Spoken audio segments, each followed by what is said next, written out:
I believe that Cyril can stand again. He can. But he doesn't want Paul Mashatile, Lessufi, and I think it was Ronald Lamola who was in the running in those days. He wants to have a female replace him as president. The DA is selling its soul a bit. We need to get behind the GNU, only because the alternative is too terrifying to imagine. Fikile Mbalula, who I'd called a moron. Rob, I believe you have some grievances we should meet. Spread the fire. Welcome back to SMWX, where we explore South African politics through interviews and analysis. Help us get to 200,000 subscribers.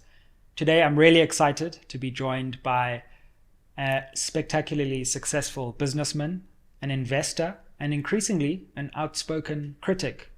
Rob Hersov, thank you so much for joining us on SMWX. What an honor to be here. I really mean that. I've been looking forward to it, and I'm glad I'm here.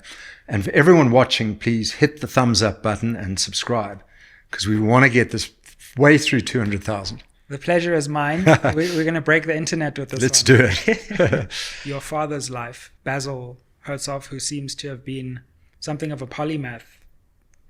Air Force, business, academia. He was on the governing body of the Ridge. Michael House. Was it Michael as well? House? And Michael House. Yeah. Okay, great. Tell us about what you learned from him as one of South Africa's foremost industrialists. So my father is 99 this year. I saw him yesterday. I'm seeing him this afternoon. Lovely. And he's sharp as a tack. Wow. He's also physically in pretty good shape. You know, he was at dinner last night with my mother at 6 o'clock. He was wearing shorts and a t-shirt, and he got up and gave me a hug. It was lovely. Wow. But my father, flying has been a passion of his. He caught the last 6 months of the Second World War with South African Air Force, was sent up to Italy, did not see combat. I think he killed a cow on landing once, was the worst he did.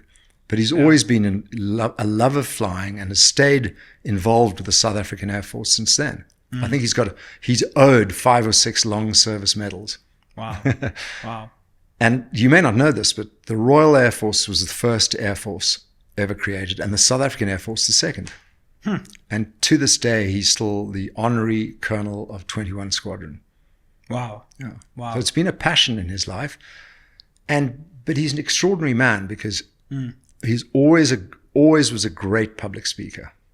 I remember as a little boy going to, the closing of a mine or opening of a mine, and he'd make brilliant speeches, tell wonderful stories. And he's a charming man. He's an extraordinary man. So there's this lovely, soft, kind, generous, gentle side to him. And then there's this, the business he obviously inherited Anglo Vaal, along with Clive Mennell. Yeah. Because Bob Hersov and Slip Mennell founded Anglo Vaal. Then the 2 sons took over. And it's down to the 3rd generation, but it's gone. Yeah, yeah. And he clearly seems to, your grandfather Bob, as you say, founded with the Mennells. And your father took over, but then really, in some ways, took it to a different level. Yeah. And really cemented Anglo Vaal as one of the key enterprises in South African history. Great adjective, cement, because we owned Anglo Alpha. Sure. And I think what my father did was take the vision of his father, Bob, out of just mining and ancillary services into fast-moving consumer goods. We at one point we went Baker's Biscuits, Bowman's, I&J, Five Roses, Consul Glass, Anglo Alpha, into broad-based mining and industrial business. Yeah, absolutely. So you had that was his mission. Right. You had AVI eventually. Exactly. And then there was there's Anglo Vaal Mining and Anglo Vaal Industries. Incredible. And are you named after your grandfather? No, it's funny because when my parents decided to call me Robert, it was on condition I wasn't called Bob. So there we go. Yeah. But I'll tell you a funny story that no one knows. Yeah. As kids, we were scrambling around in our library at West Road South and found a book, Naming Your Son. And in the inside cover of Naming Your Son were all the combinations of names that got down to Robert Basil Hersov. But you know the name that lost out just before Robert? Yeah. Digby. Oh my Imagine goodness. if I'd been called Digby. I'd never have lived that down. I'd never have survived Digby. Yeah. Well, thank goodness for that. Yeah. Thank goodness for that. Did you get to meet your grandfather, and do you have any memories of him, or have you only heard of him? Right. He died age 57.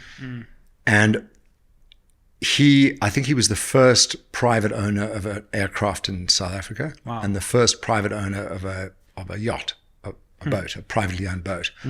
And it was called Zinkwazi. And it was made in America, brought out to South Africa. He went down to Cape Town to take delivery of this boat, sailed the afternoon, went back to the Mount Nelson and died. So he was still a young man at 57 when he died. Yeah. I was reading Michael Cardo's biography of Harry Oppenheimer and just realizing how central many of those key figures who built the mining industry in South Africa are to the economy and the country. And in many ways, you can kind of tell the story of our economy through the lives of those figures. So there was the first generation, Barney Barnato, Ernest Oppenheimer, the Randlords. Yeah. Then they were followed a decade or 2 decades later by the next generation. I call it a generation, but you know what I mean? And Bob Hersov was one of that, was that level. He followed the great Randlords. And actually there's a beautiful house in Westcliff, which used to be our family house, called Stonehague. Okay. Lovely. Yeah. Lovely. Now, did you ever meet Harry Oppenheimer, by the way? I did. Yeah. What were your impressions of him? I'm quite fascinated in him as a character, looking at his life through this biography. He was kind, gentle, compassionate, generous. Some of the adjectives I used about my father, the same about Harry. But remember, he was talking to a young man. Yeah, sure. So trying to make my way in life. Yeah. And funnily enough, he invited me, he and Clifford Elphick. Clifford was his right hand at the time. And Clifford and I played rugby together. He's a great guy. He owns Gem Diamonds. Right. And they invited me to lunch in London because Johan Rupert had just made me an offer to join Richemont. And they were trying to say, maybe you should stay with our tribe and not move to the other tribe. That's when, in South Africa, the sort of Anglos and Jews and everything were actually competitive with the Afrikaners. Right, I see. And they didn't, they socialized, but didn't really socialize together as strongly as the Afrikaners did with themselves. And I think it was quite a shock to Harry Oppenheimer that I was going to join Richemont and not join, Anglo Vaal or Anglo American. Yeah. And you are obviously a formidable business person in your own right. Maybe in some ways we suffer from a similar fate, to the extent that people assume that just because you have a successful father, your life is made out for you. And sure, I have no doubt you had various advantages extended to you. Many. But you stepped into those advantages, and when doors were opened, you walked through them. What was life like as you tried to form yourself into the real business person that you eventually would become? So people always people can dismiss me by saying he's a trust fund baby. Yeah. But my parents are still alive, so I haven't received a trust fund. But I was born extremely lucky and extremely privileged. Born into a wealthy, loving family. Parents are still married, still alive. Wow. Born into great wealth and given every opportunity. But it was interesting. My parents never spoiled us. We weren't given anything along the way other than opportunity. And my father said, look, I don't know where this country's going. I don't know where Anglo Vaal's going. Don't have expectations that you're going to receive anything. But I will educate you and your siblings to the nth degree. Yeah. So take advantage of that. And you eventually made your way to Harvard Business School. I wasn't smart enough to go to Oxford or Cambridge. I had to go to Harvard. But we forgive you. We forgive you that. Yeah.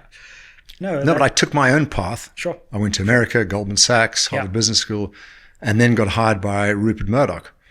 So I took a path that my father was almost shocked. What is Rob doing?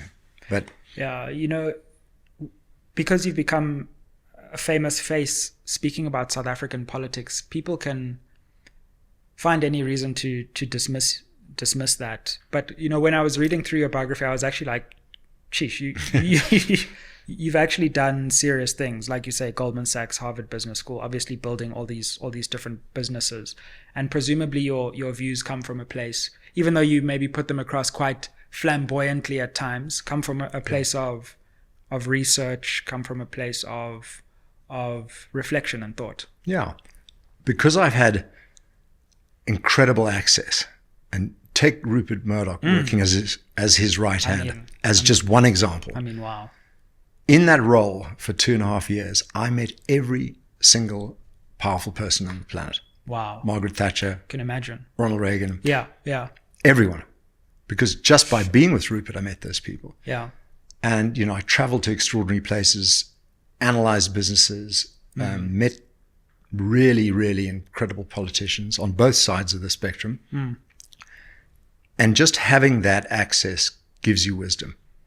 I can imagine. Are there any stories from that time that stand out to you? I mean, you must have met all kinds of people, seen Rupert Murdoch, who, had already built, but at the time was also building something completely new in media.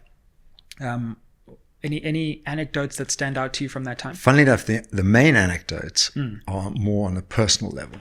Yeah. And I remember we went to this cocktail party on Fifth Avenue. It was a beautiful apartment building. I can't remember whose it was. And we went in, and Rupert said to me, let me just show you something. Have a look over there. There's some people speaking to the host's children. Those are the people that have made it in life.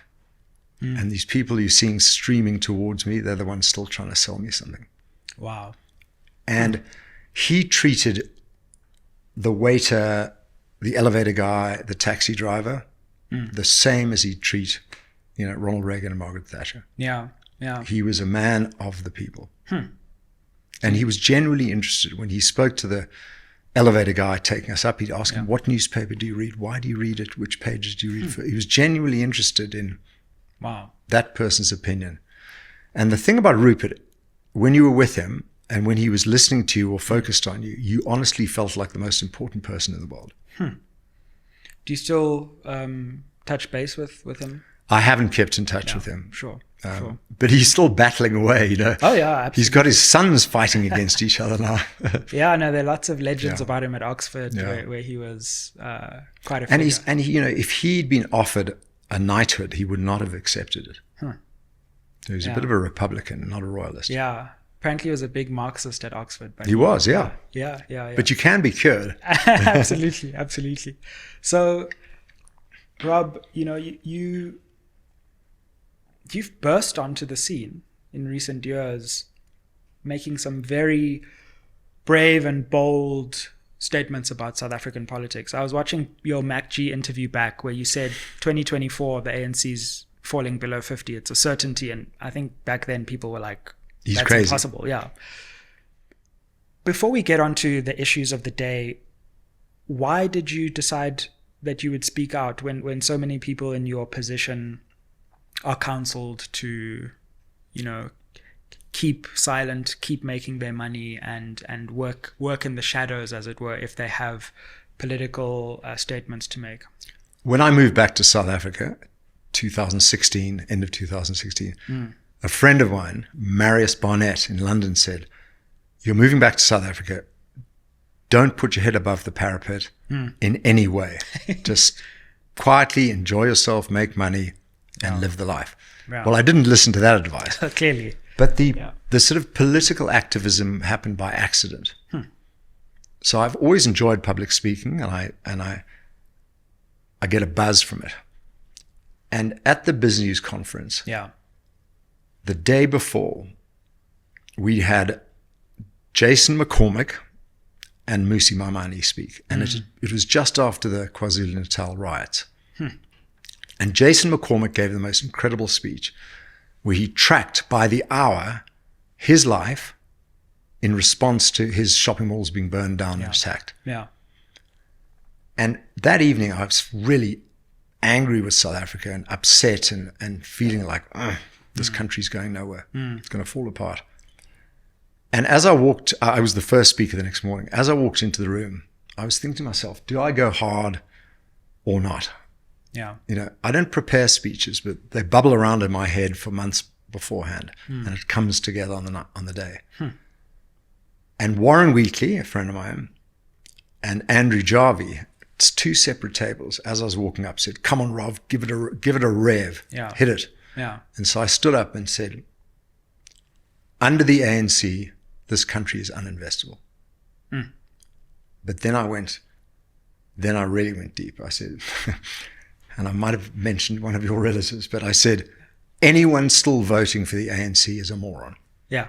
Yeah. And then I defined what a moron was, an adult with a mental age of 8 to 12. Yeah. Yeah. I mean, it was ruthless. Yeah. And in those days, Biznews would wait a week or so before they released the speech.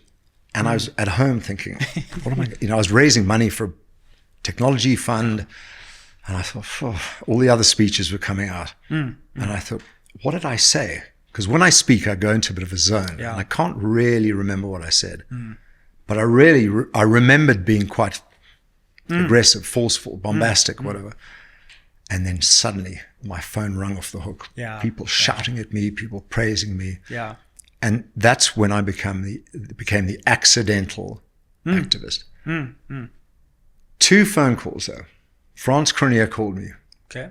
And he said, "Rob, you're probably in a maelstrom of hell, in a world that you've never had before. But stay calm, you'll come through it, and everyone you insulted will call you." I said, "What do you mean?" He said, "It's the Soviet playbook. They disarm their enemy." And sure enough, the next day, Fikile and Balula, who I'd called a moron. "Rob, I believe you have some grievances. We should meet." Wow. So France knew what was going to happen. Yeah. Yeah. The second was a call from my father. And he said, "Rob, I've never been more proud of you for doing and saying what other people can't afford to do and say." Half an hour later, my brother called and screamed at me. And I said, "Let me just tell you what Dad said." Yeah. Yeah. And that was it. I mean, there was no turning back. Wow. And what happens when a white guy stands up and throws a few demon grenades is everyone throws the racist card at him. Sure. And it's very hard for any white guy to go, "I'm not a racist," But what happened was Enoch Gonagwana, Musi Maimane, Vusi Tembekwayo, Gayton McKenzie, and others came out publicly and said, "You might not like him, you might not like what he's saying, but he's not a racist, leave him alone." And once you survive the racist attacks, non-stop. And what prompted you to keep going after that? Because that Biznews conference was like your moment of announcing yourself. But since then, you've remained quite consistent in commentating. And, so I loved your comment. You said you're an equally opportune slammer. What is it? You're getting slammed by everyone now. Yeah, absolutely. And I'm an equal opportunity slammer. So I'll give you an example. That people go, "He just attacks the ANC." Not true. Leon Schreiber's blocked me. He won't take my calls anymore. Oh, wow. Because every time I'd send him something, he'd just send me one message back. PA equals ANC. I said, "Stop being so childish." And I thought, if you've got a reason why you don't like the PA, tell me what it is. They never give a reason. You also came out about Gayton when people were like, "You must be crazy." And then, I mean, now they quite like him. Yeah, he's distinguished himself as one of the biggest politicians on the scene. He is, and you've had him on your show? Sadly, not on this show. We do want to bring him on. Gotta get him. I had him on the SABC, and it was a different kind of interview, but we're working on it. Yeah. Yeah. So when the data scandal came out, 4 friends of mine, 4 black friends of mine, Khosi Matthews, Pumlazi Majoji, and 2 others, said, "Rob, so much for your capitalist friends." And that's when I realized I'm going to actually just call them out. So I went onto Biznews, I'd read the judgment, and I gave my view on it. Yeah. And it really upset them. They'd been friends of mine. Now they don't want to talk to me anymore. I'm getting used to that. I'm sure you are too. Yeah, exactly. You tell the truth, people don't talk to you. Yeah, we should start And And so I'm not just banging on about the ANC. Yeah, no, that's if capitalists step out of line, I'm going to nail them too. Yeah. Let's come on to what you're thinking at the moment, because like many, I think you were maybe quite optimistic about the GNU, but I've noticed a souring happening, and it seems as if you're quite disenchanted now with the GNU. Is that right? We need to get behind the GNU only because the alternative is too terrifying to imagine. You know what I mean? Yeah, yeah. However, I would have hoped the GNU would have had a mission statement. This is what we're all about. This is where we're going. Yeah. This is what we believe in. These are the principles. This is what we're going to try and achieve. Yeah. They haven't done that. The only thing that matters in this country now is economic growth. Unless we can get economic growth, we're at less than 1%. Unless we can get it to 3, 4, 5%, yeah, we're never going to solve the unemployment problem. We're never going to solve any problems. We're just going to drift along as an underperforming country, yeah, by choice. And it's listen, I don't have to live here. I've got more than enough money to never work again. I've got more than enough money overseas, sure, not to have to put up with any hassle. I could just go and live in Florida or wherever. Yeah. But I love this country and I believe in it and I am a patriot and I never want to leave. I do this because I actually care. Yeah. Yeah. And we may not agree on, my hard capitalist free market beliefs. You may have a different angle on that, or you may want to have a welfare element to capitalism or a softer side to it. But I think we do agree we need economic growth. Yeah. And in the GNU, not one of the ministries that can dictate or create economic growth is held outside of the ANC. And you've got the people who've been screwing things up for 30 years still in power and running the ministries that matter. Absolutely. So, I mean, it's where are we going to go? We're not going to get economic growth out of this GNU. That's why I was quite shocked at how much the ANC was able to retain. Yeah. I mean, they basically got everything, and the DA contented itself. I don't want to play poker against them. They'll clean me up. They'll clean me up. Yeah, absolutely. Yeah. When it comes to negotiating power, the ANC they did an amazing brilliant. job. Sadly, when it comes to the governing, not so good. Yeah, but really, I mean, the ANC runs the show, and I don't think many South Africans have actually appreciated that, because they assume that, well, I think there's a DA minister somewhere, and it's called a GNU. The ANC cleaned up in the negotiations, if you ask me. Full time, 100%. Yeah. And what worries me more is that, take Home Affairs. Yeah. Leon Schreiber. Sure. He went in there. There were 40,000 forms that hadn't been approved. He cleaned that up in 3 months. Yeah. They all got turned down or approved. Shoom, done. So what did Aaron Motsoaledi do for the 3 years he was in there? I mean, did he just sit smoking a cigarette looking out of the window? Probably yes. He is incompetent. And he's still the minister. He's now a minister of health, pushing NHI forward, which we know is going to bankrupt the country. Gwede Mantashe, $20 billion went to other countries because of Gwede's crazy mining charter and his inability to process mining applications. He now says he's going to have a transparent process to allow people to see where their mining applications are in the process. But why didn't he do that before? Yeah. Why is he doing it now? Because the GNU is in place. So things are being fixed within the GNU. Yeah. But I use this expression, it's just putting lipstick on a pig. Yeah. Yeah. I'm very worried about South Africa. And you did the fabulous interview with Prince Mashele. Yeah. And he said it's 10 more years of this.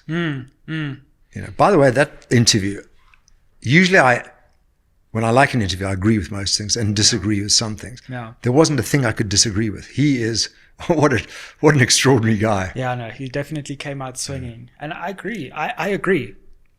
My biggest fear is that South Africans love to put Band-Aids on the problem and then ride out the short term, and then we'll think about the long term later. And President Ramaphosa has been brilliant at this, because every few weeks he says, I've got a nice new Band-Aid for you. Yeah. But what's going to happen if nothing happens? And we invested all this hope in Ramaphosa. Yeah. I wasn't one of them, but many people did. Either. Yeah, I recall.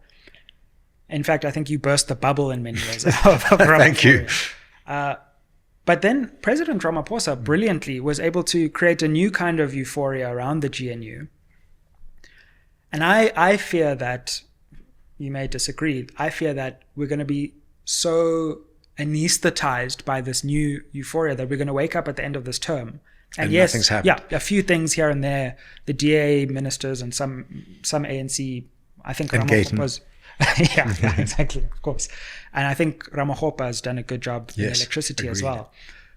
But the core won't have changed, and we'll be back to square one. And NDR is still moving forward. RET is still moving forward. And they are destructive vehicles, if they are vehicles. They're destructive narratives. And nobody talks about investment and growth. Yeah. Yeah. I'm very, very frustrated. So what is the option? There isn't an option.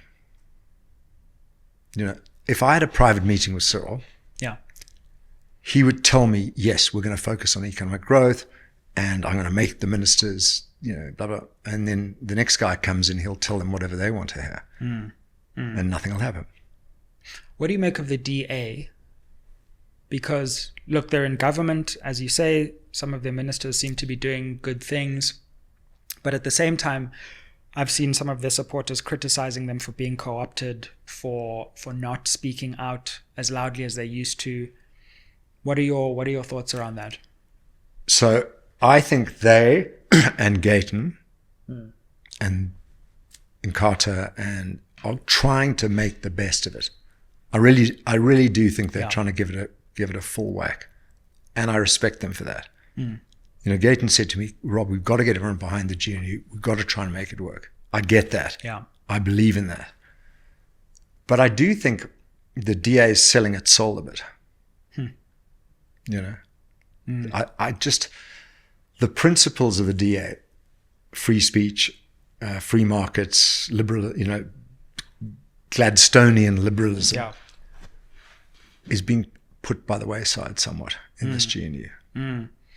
I think the ANC may have figured out that the DA will be able to take a lot more than they might have initially thought. And I think this Bella thing has been a case in point, right? Great. Yeah, great example. Yeah, the ANC has actually realized, hold on a second, I think we can push this even further than we realized, and they're going to stick around pretty much no matter what. Yeah.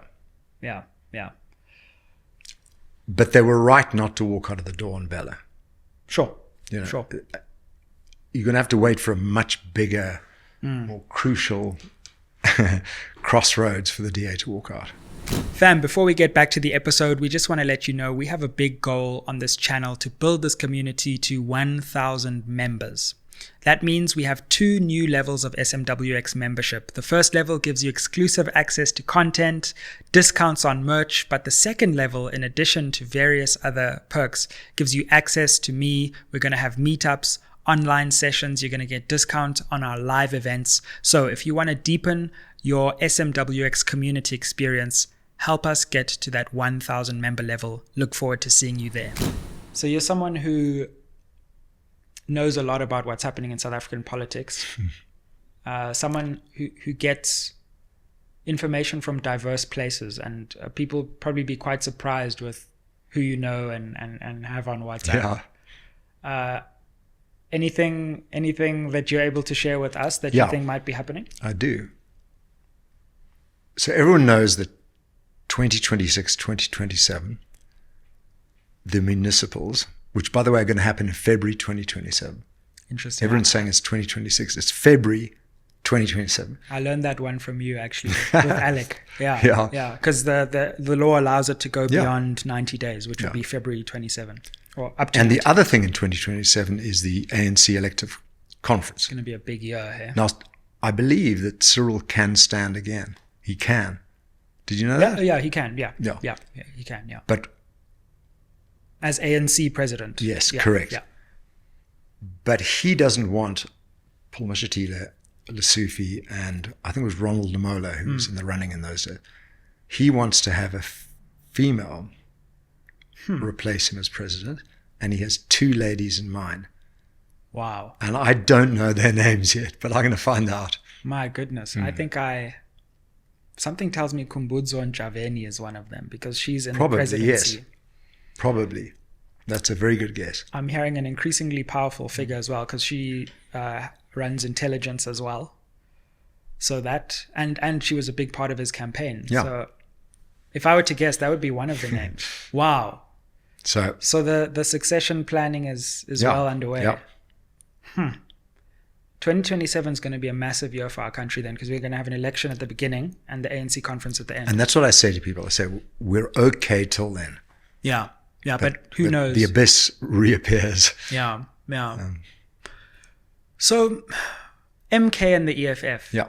You've obviously come out swinging quite strongly against them. Have you met, I know you've met Malema. I met Julius. You met Julius in London, right? I hosted his first ever lunch in London. Yeah, I think and I was there's in this Oxford. photograph of Lord Robin Rennick, who died a month ago. Yeah. My dad, me, and Julius Malema. Yes, yeah. We were just having lunch. Yeah. And there were 20 other people there. And that picture's been flying around. Paulie van Wyk, when I first moved back to South Africa, journalist for Daily Maverick, yes, yeah, comes up to me and says, I'm doing an article on you funding the EFF. I went, where do you get this from?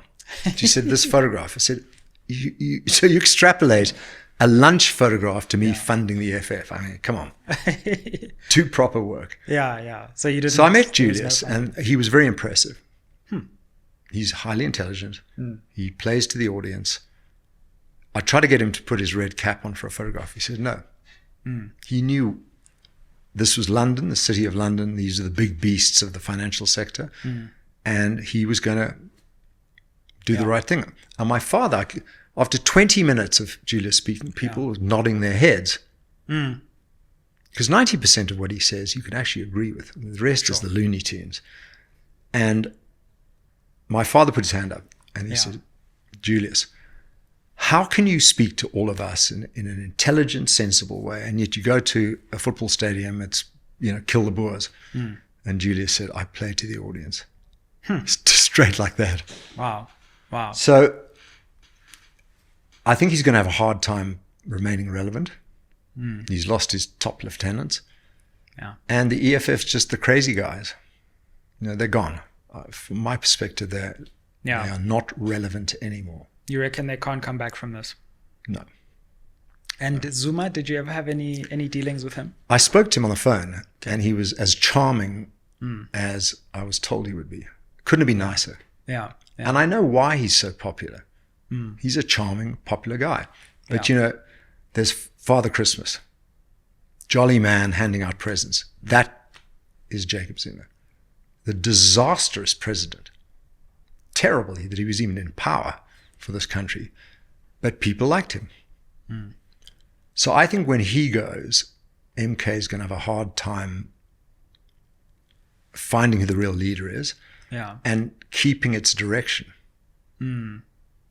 Are they a Marxist, Leninist, populist? What are they? I don't think they've worked it out yet. Yeah. Well, to be fair, I think the ANC is also still working it out. Yeah, exactly. That's true. And the GNU, for that matter. Maybe even the DA. So on the RET, he has another perspective, and I'd be interested in what you would think about this. Either South Africa needs, well, let me start here. Something needs to change, for sure, right? And I think maybe part of the problem with where we are right now, at least from my perspective, is the ANC keeps trying to do the same thing and call it something different. Correct. And what we really need, in my view, is a decisive government. One that says, we're doing this, you're not going to like it. Or a crisis. Sure. That forces the decisive Quite government. frankly, Yeah. yes. Yeah. So that out of that crisis, we can be reborn. Yeah. And would an RET, MK, EFF government really be such a bad thing, to the extent that either, the ANC would really go to the left and implement left policies, and then we'd get to see what they look like. And if they work, they work, and if they don't, they don't work. Yeah, sure. They don't work. Sure. we'd have a crisis. Or South Africa really needs to go to the right and actually just do the thing properly, and have a proper free market economy. And again, if it works, it works. And if it doesn't, and we have a crisis, then we do. Isn't that what we need? And therefore, absolutely the right. boogeyman of the RET government, I understand why certain people are worried about it, but I would prefer if the government wasn't this middle muddle fiddle fuddle, to quote Jacob Rees-Mogg. Me too. Yeah. I agree with you. Yeah. We're sort of becoming Argentina. 50 years of socialism destroyed their economy, destroyed everything, and Malay just came in with his hacksaw. Yeah. But do we really want to go through another 10, 20 years of underperforming in every sector, destroying what's left of the state-owned enterprises, just breaking and stealing? Sure. Maybe I'm in your camp. We need a revolution or a crisis or something that precipitates. Yeah. This is where we got to go. Absolutely. But I don't think there'll ever be a coup d'etat in this country. Why? The army is pathetically weak. The police are a joke. The real strength militarily are private security companies. Yeah, absolutely. And middle-class people that have guns and know how to use them. That's actually where military power lies. Correct. Yeah. I have a friend who's very senior in the firearms side of the police. Okay. He said that the police only have budget for the police to go to the training range once a year and shoot at a fixed target. Whereas the middle-class South Africans who have guns are very well trained, have very good ammunition and weapons and know how to use them, whereas the police don't. So I don't think there'll ever be a coup d'etat. And who would do it anyway? I don't think it's the EFF. They're only in Mpumalanga.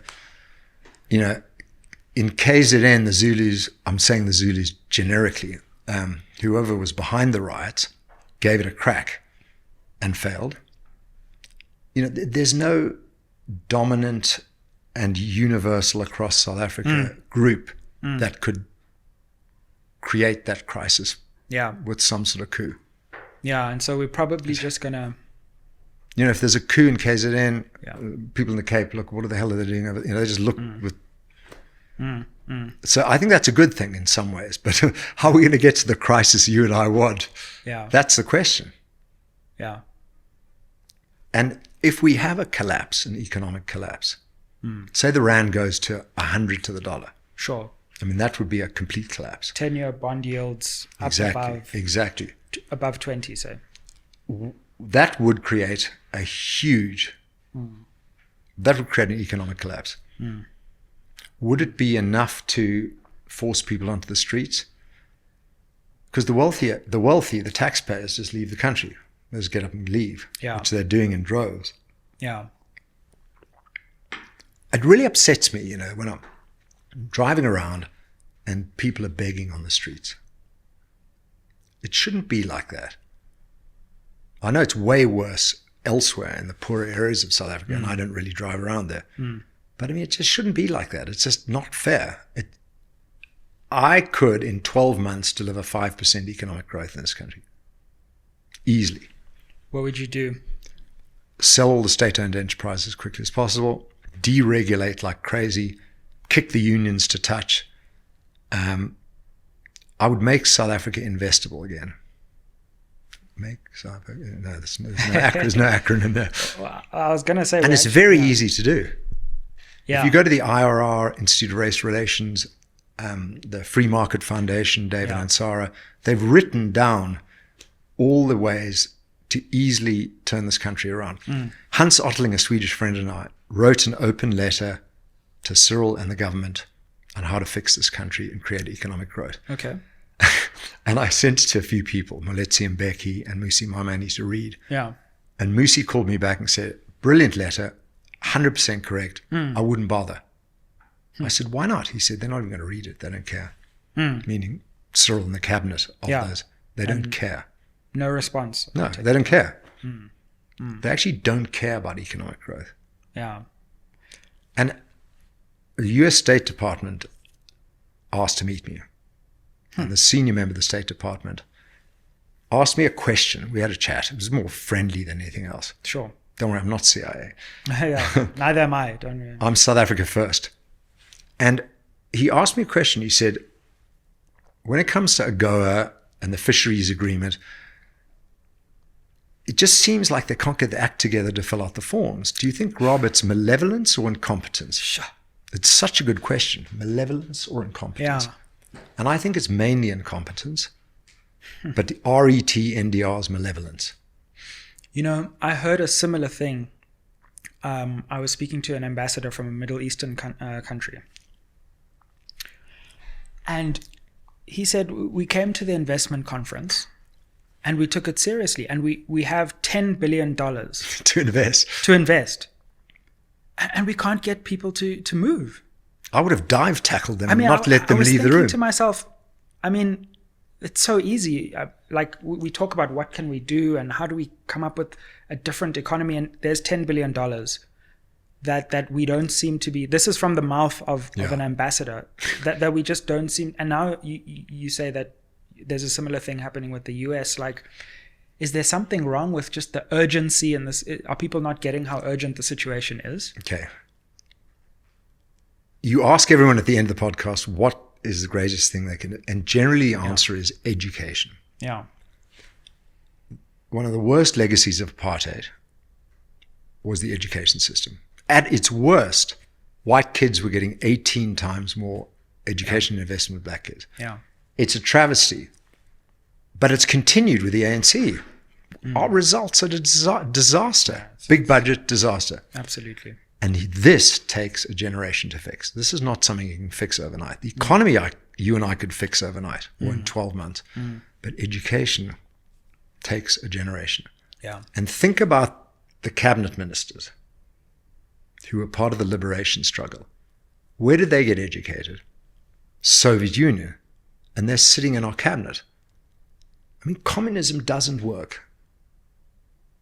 Socialism doesn't work either. But I know many of the people that follow this podcast say capitalism needs a socialist element to it. And I'm sure that's what South Africa is doing. But we have people in our cabinet. Yeah. Gwede Mantashe is a communist. It's part of the Communist Party. And I'm not surprised nothing gets done, because if you are a communist and believe in communism, we have a real problem. So, in terms of the economy, Rob, I think this is a really important conversation, because so seldom do people in our country sit across from each other with maybe some different views. Yep. And just have a healthy conversation about it. You know, there's so you and I have agreed on many of the things. Economic growth. We have. Maybe we need a crisis. We have. GNU's going nowhere. Absolutely. And there's so much name calling that I feel that people get put into boxes, and then we can't have a proper conversation when in many cases we all want the same thing. Yes. You know. And here's my honest question to you about, you know, hook, line, and sinker going for a full free market approach in South Africa, is I get worried about the structural problems in our economy. You know, the structural racism that I see in our economy. Or people being left behind. Absolutely. And I feel like if there isn't some kind of centralized investment in addressing that, it might take too long for the free market to actually bring about that kind of equality, not necessarily of outcomes, but at least of opportunity.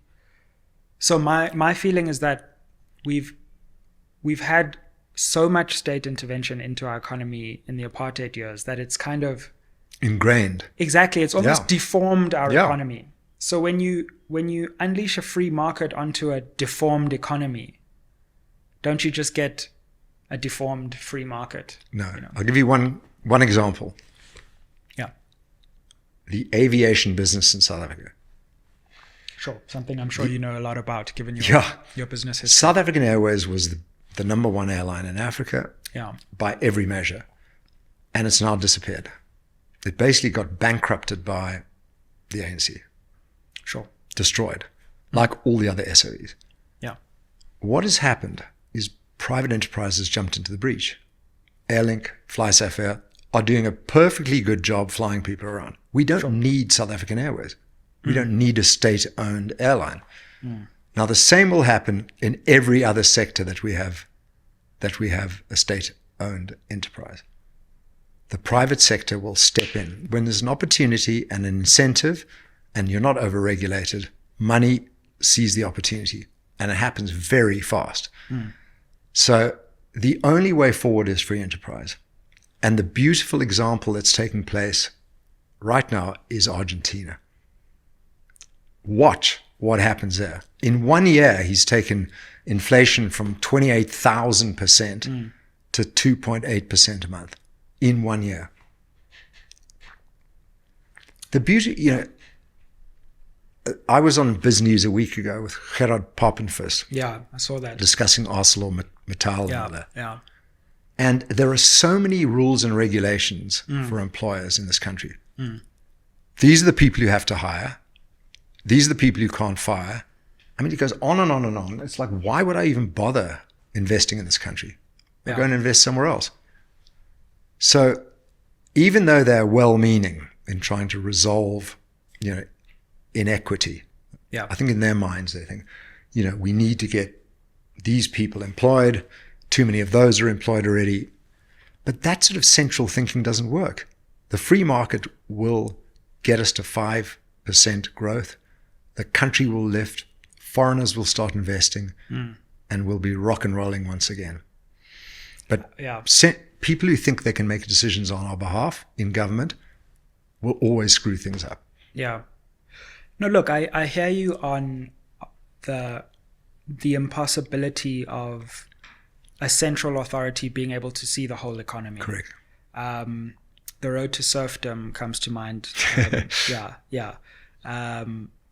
And, I think there are really important interventions that have been made by free market economists. Just to say, look, even back in the 1950s, economies were so complicated that to expect any government to understand them is just impossible. Anyone to understand. Sure.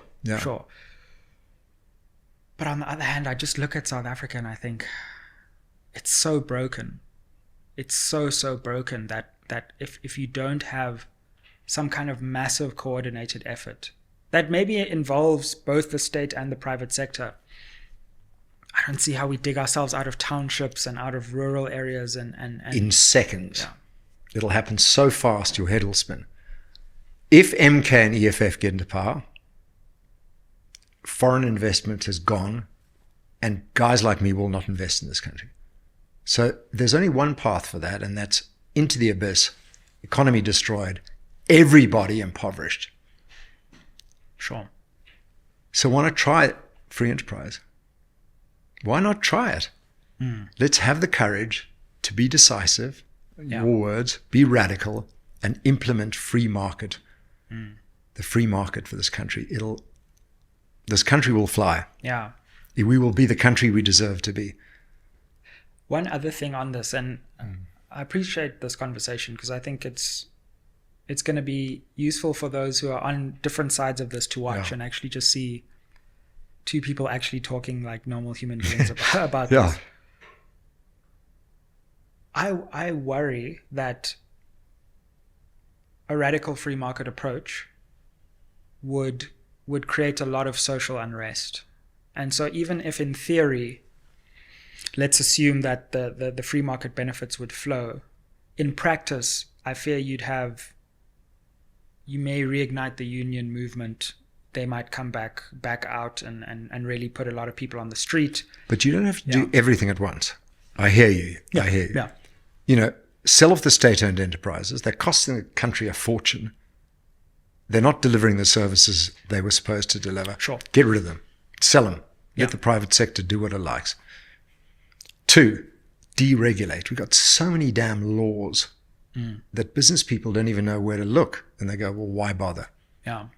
And on your show, I think I might be the first wealth creator. Yeah, quite right. Sure.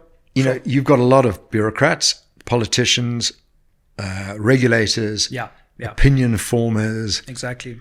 And I think I'll help you do it. Get more investors and business people. No, we're excited people about that are actually putting their money at risk on the show, so that your audience can actually hear from them. No, listen, I was born rich, okay? Sure. I'm a different animal. I was born rich and given every opportunity, and I've made tons of money on my own and will inherit a lot of money too. Sure. So don't ever feel sorry for me, and always make me buy your lunch. The trust fund is coming someday. At some point, yeah. My dad might live forever, and my mum. So I'm in a different category to an Adrian Gore, who built up a business from nothing. He is a national hero, and you should get him on the show. No, would love to, and that's that's why I'm so glad we have you, because I agree. There's a segment of South Africans and the economy where we need to have these conversations. And I tell you what, we should get you to speak to Natie Kirsch, Martin Marshall.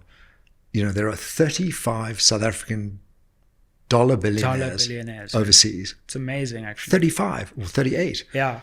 There's a guy called Pierre Naudier. Right. No one's heard of him. Yeah. He's probably worth $600, $800 million. Sheesh. He's built a cloud-based banking business. So all the banks sign up his Encino cloud banking business. He listed on NASDAQ for 8 billion euros, and he owns 10%. Wow. I mean, one thing... South Africans everywhere, but not here.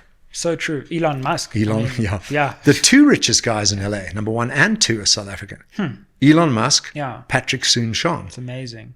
If we could harness, and I know you've done some work towards this, and have probably thought more about it than I have, but if we could harness our diaspora, like the dollar billionaires, that's my the dream. Millionaires, even just the young professionals who go out of, that diaspora is probably just as powerful as the remaining South Africans. No, it's way more powerful. And it's way richer and way bigger. Yeah, sure. But I think what would be a first step is to get 1 or 2 of those people on your show to tell us why they're not investing in South Africa. Yeah. And why have they cut South Africa off? And are they checked out? They're checked out. Yeah. When I worked for Rupert Murdoch, Yeah. I kept trying to get him to come and build businesses in South Africa. Anyway, couldn't be bothered. He wanted a big market. He wanted America and Britain. Yeah. This is a tiny market. You know? And there are too many laws and it's too difficult. It's a pain in the neck to come and invest here. Yeah. But let's get some of those guys on the show first. For sure. Why aren't they investing here? Yeah, we're all about putting different perspectives to our audience. And I think that perspective is important. So we'd be more than happy to if Cyril stood up and said, the GNU is going to aim at economic growth, I would applaud him saying that. He wouldn't have the detail on how to do it. I'd have to do that, or you'd have to do that. But well, the SONA's, wouldn't that be nice? The SONA's coming up. Yeah. Maybe we'll get a shocker. Maybe we'll get a decisive plan. I doubt it. We don't even know how this government is making decisions. We don't have a one-pager which says this is our plan. Mission statement, and this is how we make decisions. And there are 32 ministers and 43 deputy ministers, 75 ministers. It's actually Norway has 9. Why do we need 75 ministers? What do they do? An abomination. What does the Ministry of Women do? What do they actually do? Yeah. And why do we have... What is any deputy minister? And we have 2 deputy ministers in some places. Well, in finance, I met David Masondo. He called me out of the blue at the introduction of a Nigerian friend of mine. Okay. And I said, David, aren't I the Satan? Aren't I this devil? Why are you calling me? And he laughed. He said, no, Rob, you're a patriot. He's such an impressive guy. Yeah, he is actually. Yeah. But Enoch is too. As well. Listen, to give credit where credit is due. Yeah. Who do you think is the real deal? Parks Tower, I think, is actually doing a good job. Sure. Yeah. The head of electricity, Ramaphosa, excellent job. On the show. Enoch Gonagwana, David Masondo, excellent job. There's some very good people in there. Yeah. I do pick a few and nail them all the time, like Gayton, Aaron Motsoaledi, whack, whack, whack. But there's some very good people at the top of the ANC, and they do an excellent job. Has Minister Mandashe called you? He did. We actually call each other often. When he stood up and said, we need more nuclear power plants and we need more coal-fired stations in South Africa using our own coal, I called him and said, Gwede, I agree with you on both of those. Well done. And he called me back and said, well, what's the press statement going to look like? And I said, 2 patriots, committing to save this country. Yeah. And he laughed. He said, no, I like that. No, he's a good guy. I just wish he'd ditched the Communist Party. Sure. So Trump's election has rocked the world Today. Yeah, we speak MAGA. on the day of his inauguration. Look, I mean, Trump irks a lot of people in South Africa, but you've been someone who's been quite supportive of this Trump presidency. I'm not mad about the man. Okay, yeah. What is? I'm not mad about the man. Sure. But I'm mad about his policies. Okay, I love his team that he's put together. That puts me at ease. Yeah. Yeah. Yeah. What about his policies? On the flip side, sure. I thought Obama was the most presidential, but his policies and team were dreadful. Sure. So there we go. That's a flip of Trump. Yeah, absolutely. What do you think his presidency will mean for the world as someone who invests and works across the two countries and many others? There's a massive swing away from woke ideology, identity politics, to what I call the norm, back to normal. It got completely out of control. Even my friends who are Democrats were like, we've got all the lunatics in our stable. Yeah. And we don't like them all. So the world is swinging back. The pendulum has swung too far. Yeah. The world's swinging back into a good order. Yeah. All we have to do is kick out Keir Starmer, that dreadful Trudeau, and that, I can't remember, Albanese in Australia, and that's a full sweep. Oh my goodness! But you had the Tories for long enough, so and they did nothing. They did nothing. Yeah. No, they were dreadful. That's interesting, So I think the world is in a very good place right now, and it's good things are going to happen.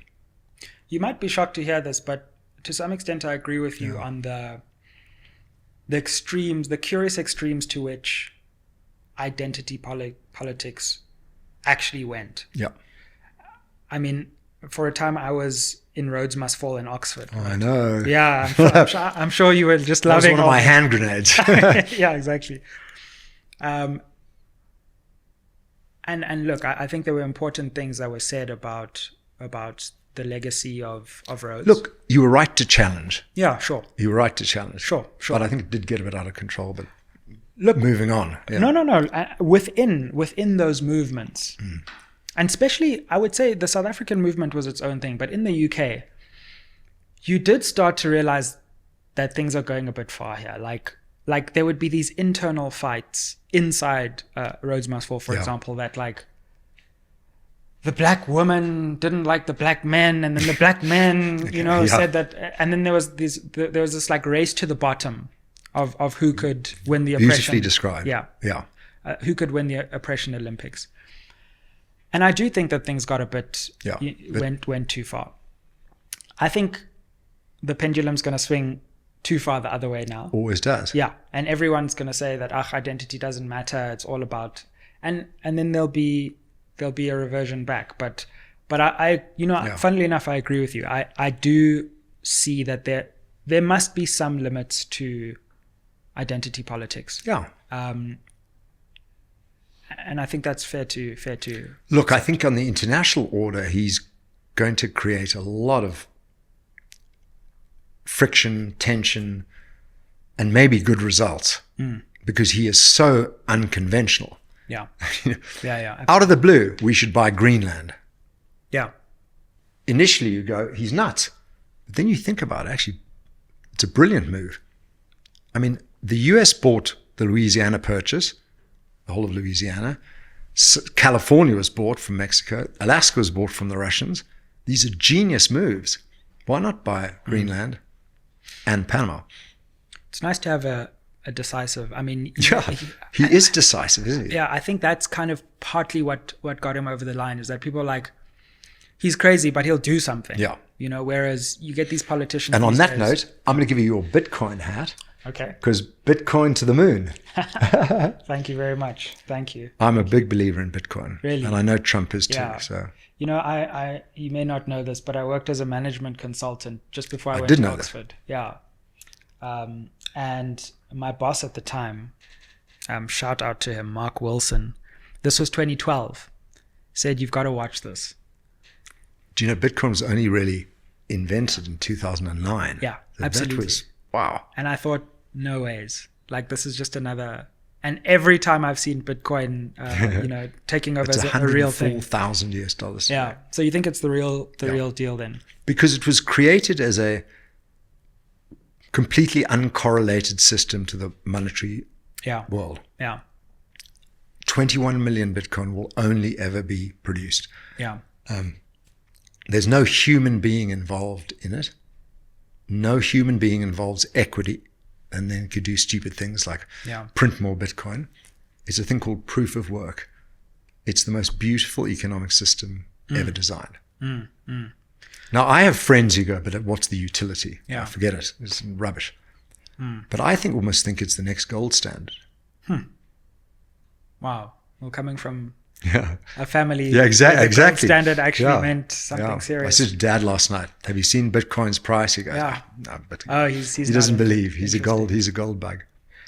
I was reading a biography, unsanctioned, of Patrice Motsepe, and they said he doesn't have a bad thing to say about your family. Of course, Anglo Vaal eventually, I don't know if it was a full merger or takeover, but African Rainbow Minerals effectively took over Anglo Vaal Mining. Anglo Vaal Mining, right? Yeah. Not AVI and the industrial side. Shall I tell you how it happened? Please, because I think it's such a fascinating Bob Hersov story. and Slip Metal founded Anglo Vaal. Yeah. Next generation, Basil Hersov. Yeah. Your father. And Clive Metal. Yeah. Basil CEO, Clive as his deputy. Right. And I got a call when I was working for Murdoch in 1986 from my father. Actually, he sent me a letter. Rob, if you ever have any ambition to come and run Anglo Vaal, you need to come home now. Wow. Because Rick Mennel, Yeah. my equivalent, 6 years older than me, Okay. had come back, and he had deep mining experience, deep financial experience. He was older than me. Yeah. And my dad was basically saying, if you don't come back now, Rick's going to run the business. But Rick had one problem. My father was still CEO. So Rick kept agitating. I mean, I don't blame him. Sure. And so the families then decided to split mining and industries. So that's how. And the Hersovs kept industry, all of it. And the Mennels took mining, but we still had a minority stake. I see. We did a better deal. Because they were more desperate. No, I'm just kidding. And when Rick took over Anglo Vaal Mining, he made a conscious decision to bring Patrice in. And that's how it happened. So, Dad was very friendly to Patrice to Dad. Yeah. The families got on very well. But Yeah. we didn't end up working with Patrice on African Rainbow Minerals. We had a tiny, small minority stake. Yeah. It's always easier to stay friends when you don't have to fight over anything to fight over. Yeah, for sure. But he's an extraordinary man. A shout out to Patrice. He is, actually. He was the first person in Africa to sign the Giving Pledge to give away a third of his wealth when he dies to charity. Yeah. So and that generation of new black industrialists, business successes. Is also part of that story and that generation. That's why this biography is so interesting. Yeah.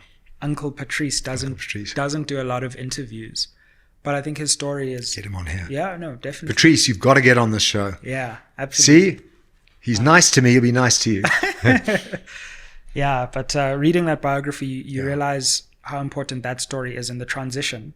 We were having a political transition, but there's also something of an economic transition, maybe an unfinished economic transition that still needs to happen in South Africa. So I think we should be building statues and praising business people. Marcin Gosheng and I had a bit of a fight, so we don't talk to each other. But he's built or pulled together quite a substantial business that no one ever knows about. Shouldn't we laud that sort of thing? Shouldn't we praise it? Sim Shabalala, what an incredible, Absolutely. Dan Marikana and Mteta Nyati at Eskom. Yeah.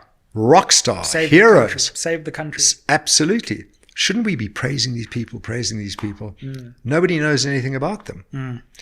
And, everybody, and your show included, Sure. talks to the politicians, the Julius Malemas, Tony Yengeni, and those sort of people. But you really need to have the Patrices, the Mteto Nyatis, and the Christovisas on the show. Yeah, absolutely. We need to make business people the heroes they deserve to be. That's my dream, to be honest, for the show, is to bring a diverse set of perspectives that never come together, but can at least meet in this one place. I'll help you do it. Appreciate Without capturing you. Oh, yeah. No. By all means, capture away. Yeah.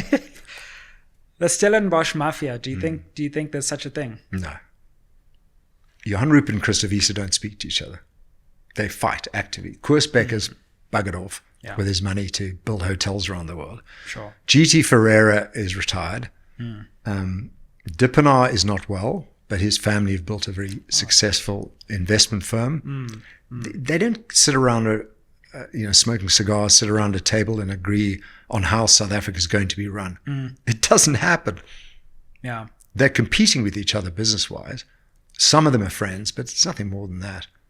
It's interesting because conspiracy theories, I mean, they infect media, they infect politicians, but politicians can speak back.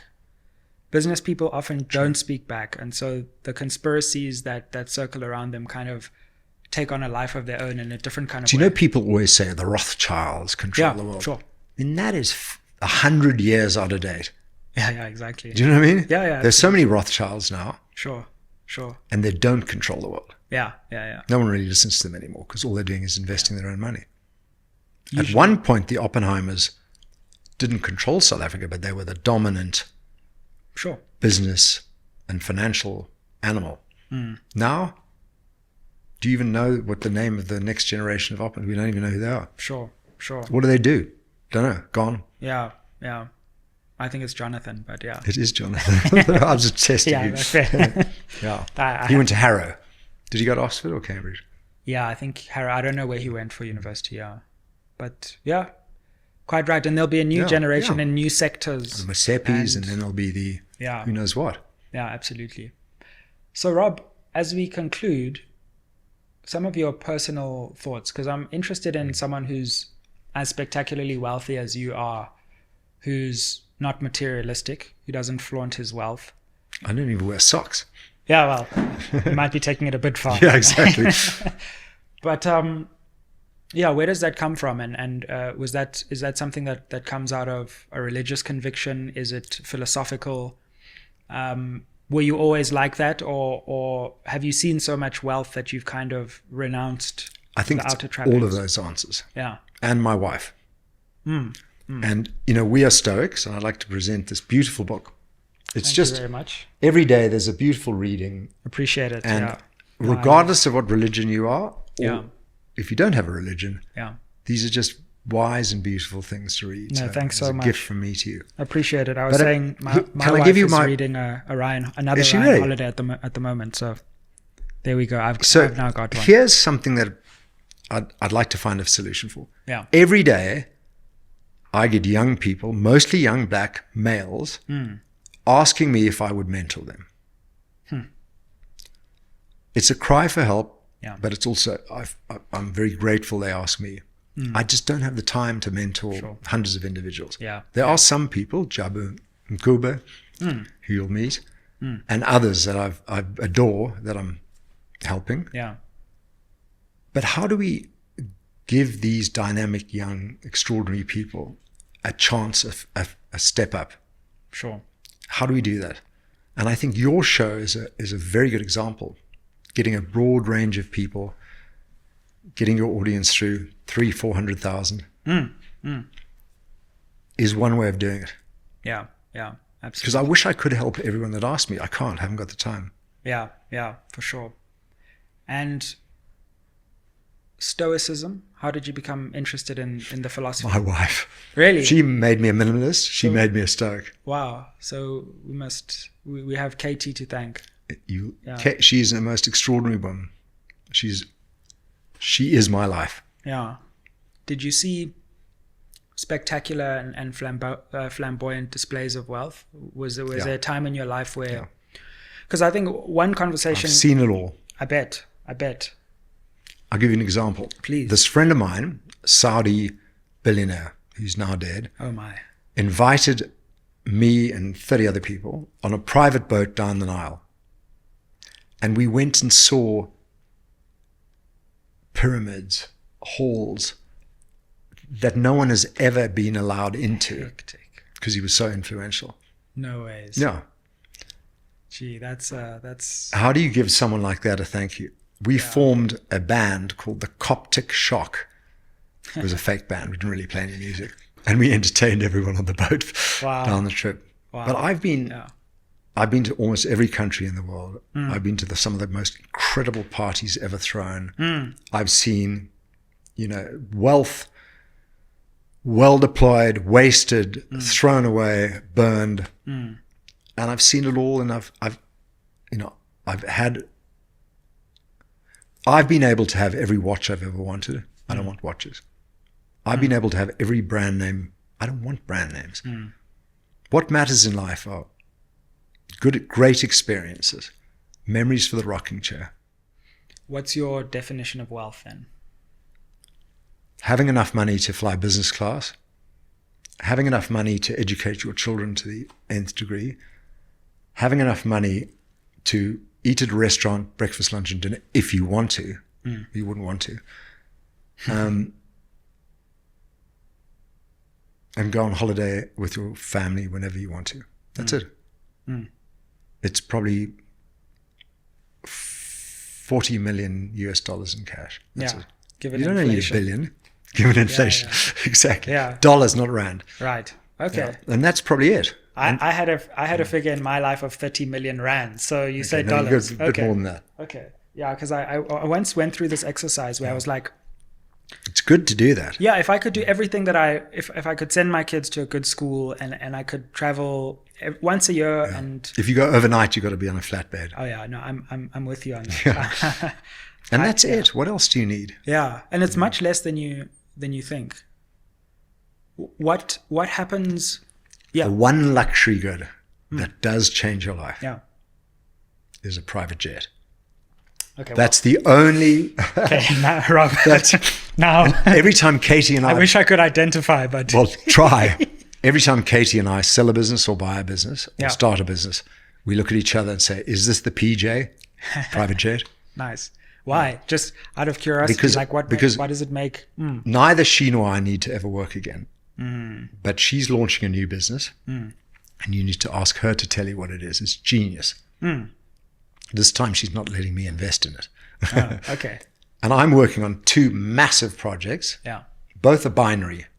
If we sign a contract, I'll make trillions. If we don't, it doesn't happen. Yeah. 2 at the same time. And wow. My 2 and her 1 are the PJs. Yeah. Feel free to capture SMWX at any time. You can come flying with me whenever you want. Rob, it's been great to have you and get insight into who you are. Hopefully it's not the last time, but it's been a joy to have you. Listen, I think what you're doing is fabulous. It's good for everyone. Thank you. Appreciate it. Yeah. And we'll see where this wonderful and terrifying country of ours takes us. I know. I love this place. Yeah. Thanks, Rob. Thank you. Thank you. Like, share, subscribe, become a member of SMWX. We're having a meetup on the 30th of January. If you remember that, you can be there. So check out the details when you become a member and help us get to 200,000 subscribers. Aye.